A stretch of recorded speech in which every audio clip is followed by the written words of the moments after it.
নমস্কার, স্বাগত আপনাদের সবাইকে এনটিভিডব্লিউবিতে। আমাদের ভারতবর্ষ এখন স্বপ্ন পূরণে একেবারে বাস্তব জায়গায় এসে পৌঁছে গিয়েছে। ইউরোপীয় দেশগুলিকে সমান তালে টেক্কা দেওয়ার জন্য ভারতের অর্থনীতি রীতিমতো টগবগ করে ফুটছে।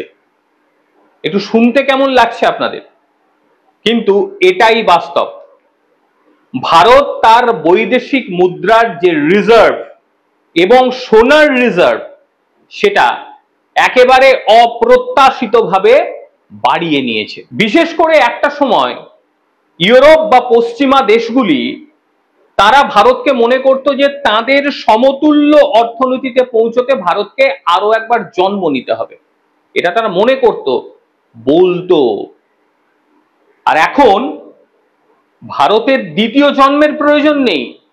এই জন্মের মধ্যে তারা যে গতি দেখিয়েছে, এই গতি পশ্চিমা বা ইউরোপীয় দেশগুলোর ক্ষেত্রে দেখানো সম্ভবই নয়, একেবারে অসম্ভব।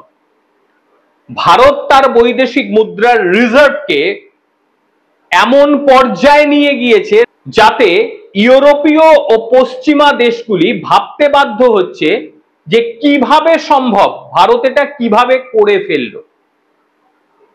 ভারত তার বৈদেশিক মুদ্রার যে রিজার্ভ সেটা $5 বিলিয়ন থেকে বৃদ্ধি করেছে, আর এখন $696 বিলিয়ন রেকর্ড স্তরে পৌঁছে গেছে আমাদের ভারতবর্ষ।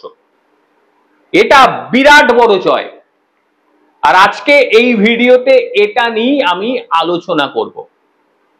বৈদেশিক মুদ্রার রিজার্ভ শুধু নয়, অনেক ক্ষেত্রে ভারতের অভ্যন্তরীণ বিষয়ও এর মধ্যে সর্বাধিক গুরুত্ব দেয়। সোনার রিজার্ভের ক্ষেত্রেও ভারতবর্ষ মাইল ফলক দেখিয়ে দিয়েছে। একটা সময় ব্রিটিশরা তারা আমাদের দেশে হানা দিয়ে টন টন সোনা নিয়ে চলে গিয়েছে। প্রতি বছর প্রায় 750 কেজি সোনা উত্তোলন হতো, সেটা এবারেও সম্ভব হবে। এটা নিয়েও ভিডিও বানাবো, অবশ্যই দেখবেন। ভারতের ওপর যে স্বর্ণ বর্ষা হতে চলেছে এটার বেশি দেরি লাগবে না। লক্ষ্য করে দেখবেন, ভারতের এত সম্পদ বৃদ্ধি, যার ফলেই ভারত কিন্তু এখন শক্তিশালী হচ্ছে। বিশ্বের অন্যান্য দেশগুলি ভারতকে সঙ্গে চাইছে যে আমাদের সঙ্গ দাও। এটা এমনি নয়, এটার পেছনে রয়েছে বিরাট বড় খেলা, যে খেলাটা ফরেন রিজার্ভ। ভারতবর্ষ এটা করে ফেলেছে এবং ভারতের এই যে শক্তি, এই শক্তিকে স্বীকৃতি দিচ্ছে একাধিক দেশ, এবং ভারত চোখে চোখ রেখে পশ্চিমা ও ইউরোপীয় দেশগুলোকে বুঝিয়ে দিচ্ছে, দেখো আর লুচির মতো ফলো। ভারত থামবে কোথায়? ভারত থামবে তখনই যখন বিশ্বজুড়ে অর্থনীতিতে ভারত ভালো জায়গায় পৌঁছবে এবং আধিপত্য বিস্তার করবে। সেই সময় আর বেশি দেরি নেই। ভারত যেভাবে সোনা ও বৈদেশিক মুদ্রার রিজার্ভকে ক্রমাগত হারে বৃদ্ধি করতে শুরু করে দিয়েছে, ক্রমাগত হারে। ভারতের বৈদেশিক মুদ্রার যে রিজার্ভ বৃদ্ধি, 13 জুন শুক্রবার আরবিআই এর যে তথ্য, সেই তথ্য অনুযায়ী 6 জুন শেষ হওয়া সপ্তাহে বৈদেশিক মুদ্রার রিজার্ভ বেড়ে $696.66 বিলিয়ন দাঁড়িয়েছে। ভারতের বৈদেশিক মুদ্রার রিজার্ভ 2025 সালে RBI governor Sanjay Malhotra MPC ফলাফল ঘোষণা করেছেন। সেখানে দেখতে পাওয়া যাচ্ছে 30 মে পর্যন্ত ভারতের বৈদেশিক মুদ্রার রিজার্ভ $691.5 বিলিয়ন দাঁড়িয়েছে। 8 মাসের মধ্যে এটাই সর্বাধিক। বৈদেশিক মুদ্রার সম্পদের মধ্যে রয়েছে বিদেশি মুদ্রার রিজার্ভে থাকা ইউরো, পাউন্ড, ইয়নের মতন শক্তিশালী মুদ্রাগুলো। এইবার আপনারা বলবেন মার্কিন যুক্তরাষ্ট্রের ডলার কোথায় গেল? ডলারও আছে, তবে ভারতবর্ষ মার্কিন যুক্তরাষ্ট্রের এই ডলারকে বেশি গুরুত্ব দিতে চাইছে না, কারণ এই ডলার যদি অত্যাধিক হারে জমা করেন, যখন তখন ডলারকে নিয়ন্ত্রণ করতে পারবে মার্কিন যুক্তরাষ্ট্র, আর সেটাই ভারতবর্ষ চায় না। সেই কারণেই ডলারের দিকে ঝোঁক নয়, ঝোঁক অন্যান্য বিভিন্ন দেশের মুদ্রা, তার সঙ্গে স্বর্ণ। সপ্তাহে ভারতের সোনার রিজার্ভের কথা বলি, 1.5 মিলিয়ন ডলার বেড়ে 85.88 বিলিয়ন ডলারে পৌঁছে গেছে। আরো একবার বলছি, 1.5 মিলিয়ন ডলার থেকে 85.88 বিলিয়ন ডলারে পৌঁছে গেছে, কেন্দ্রীয় ব্যাংকের দেওয়া তথ্য। এবং এখানেই বুঝুন আমাদের ভারতবর্ষ ঠিক কোন জায়গায় পৌঁছচ্ছে।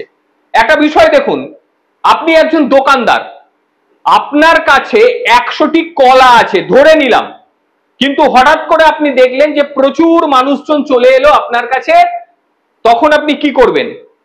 কলার দাম বাড়িয়ে দিতে পারেন, কিন্তু যদি কলার দামকে আপনি স্থিতিশীল রাখতে পারেন, তার জন্য আপনাকে আপনার মজুদ থেকে কলা এনে বিক্রয় করবেন।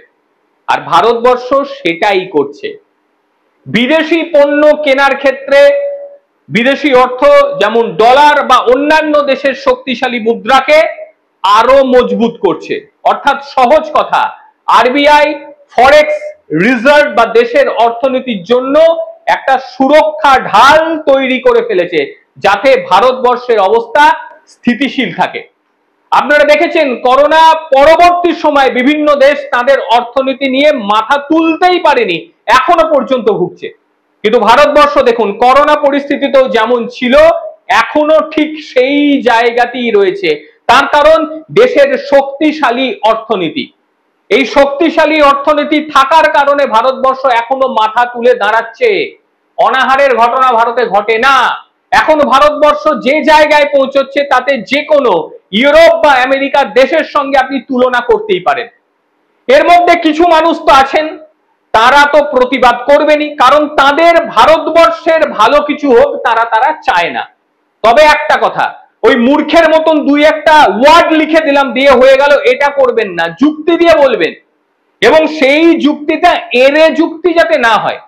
আমি যেগুলো বলছি এগুলো সরকারি তথ্য, সেই তথ্য বিশ্বাস না হলে বার করবেন।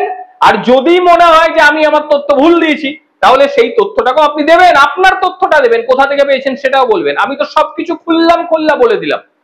কাজেই ভারতবর্ষকে এত ছোট করা যাবে না। ভারতে থেকে ভারতের খেয়ে ভারতের বিদ্বেষ করা বেশি দিন চললে পেট খারাপ হবে, সেটা দয়া করে করবেন না। কারণ সহ্য সীমার একটা পর্যায় রয়েছে, সেই পর্যায়টা পেরিয়ে গেলে না কি যে হবে বলা খুব মুশকিল। ভারতের অর্থনীতি শক্তিশালী কি শক্তিশালী নয় অবশ্যই জানাবেন আপনারা। আর আপনাদের মতে সেই সমস্ত ভারত বিদ্বেষীরা কারা, যারা ভারতের এই রকম অগ্রগতি দেখেও বিরূপ প্রতিক্রিয়া করে, অবশ্যই জানাবেন। প্রত্যেকে ভালো থাকবেন, সুস্থ থাকবেন। আবারও দেখা হবে অন্য কোনো দিন অন্য কোনো ভিডিওতে। ততক্ষণের জন্য নমস্কার, ভালো থাকবেন।